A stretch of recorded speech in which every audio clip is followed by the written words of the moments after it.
Hello friends, welcome to BK29.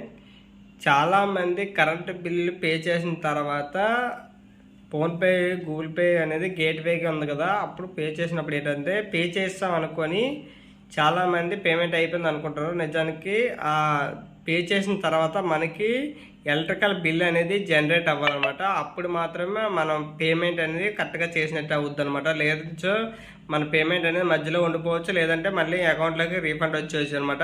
ఈ problem చాలామంది face చేస్తుంటారు. దయచేసి పేమెంట్ చేసిన వెంటనే కూడా కొంతసేపు అనేది వెయిట్ చేయండి. వెయిట్ చేసిన తర్వాత మనకి కరెంట్ బిల్ అనేది వస్తుంది అన్నమాట.